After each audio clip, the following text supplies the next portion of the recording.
కీర్తనల గ్రంథంలో నుండి 9వ కీర్తన. నా పూర్ణ హృదయముతో నేను యెహోవాను స్తుతించెదను. యెహోవా, నీ అద్భుత కార్యములన్నిటినీ నేను వివరించెదను. మహోన్నతుడా, నేను నిన్ను గూర్చి సంతోషించి హర్షించుచున్నాను. నీ నామమును కీర్తించెదను. నీవు నా పక్షమున వ్యాజ్యమాడి నాకు న్యాయము తీర్చుచున్నావు. నీవు సింహాసనాసీనుడవై న్యాయమును బట్టి తీర్పు తీర్చుచున్నావు. కాబట్టి నా శత్రువులు వెనుకకు మల్లుదురు. నీ సన్నిధిని వారు జోగుపడి నశించెదరు. నీవు అన్యజనులను గద్దించియున్నావు, దుష్టులను నశింపజేసియున్నావు. వారి పేరు ఎన్నటికీ నుండకుండా తుడుపు పెట్టియున్నావు. శత్రువులు నశించిరి, వారు ఎన్నడూ నుండకుండా నిర్మూలమైరి. నీవు పెళ్లగించిన పట్టణములు స్మరణకు రాకుండా బొత్తిగా నశించెను. యెహోవా శాశ్వతముగా సింహాసనాసీనుడయ్యున్నాడు. న్యాయము తీర్చుటకు ఆయన తన సింహాసనమును స్థాపించియున్నాడు. యెహోవా నీతిని బట్టి లోకమునకు తీర్పు తీర్చును. యథార్థతను బట్టి ప్రజలకు న్యాయము తీర్చును. నలిగిన వారికి తాను మహాదుర్గము అగును.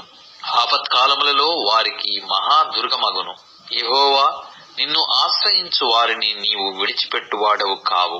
కావున నీ నామం ఎరిగిన వారు నిన్ను నమ్ముకొందురు. సీయోను వాసి అయిన యెహోవాను కీర్తించుడి. ఆయన క్రియలను ప్రజలలో ప్రచురము చేయుడి.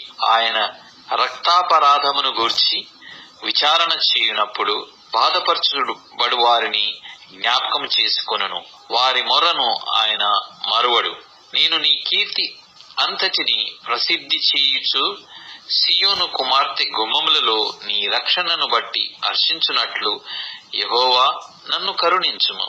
మరణ ద్వారమున ప్రవేశించకుండా నన్ను ఉద్ధరించువాడా, నన్ను ద్వేషించువారు నాకు కలగజేయు బాధను చూడుము. తాము త్రవ్విన గుంటలో జనములు మునిగిపోయిరి. తాము వడ్డిన వలలో వారి కాలు చిక్కుబడి ఉన్నది. యెహోవా ప్రత్యక్షమాయను, ఆయన తీర్పు తీర్చి ఉన్నాడు. దుష్టులు తాము చేసుకొనిన దానిలో చిక్కి ఉన్నారు. దుష్టులను దేవుని మరచు జనులందరూ పాతాళమునకు దిగిపోవుదురు. దరిద్రులు నిత్యము మరవబడరు. బాధపరచు వారి నిరీక్షణాస్పదము ఎన్నటికి నశించదు. యెహోవా, లెమ్ము, నరులు ప్రబలక పురోవుదురుగాక. నీ సన్నిధిని జనములు తీర్పు పొందుదురుగాక. యెహోవా, వారిని భయపెట్టుము. తాము నరమాత్రులమని జనులు తెలుసుకొందురు గాక.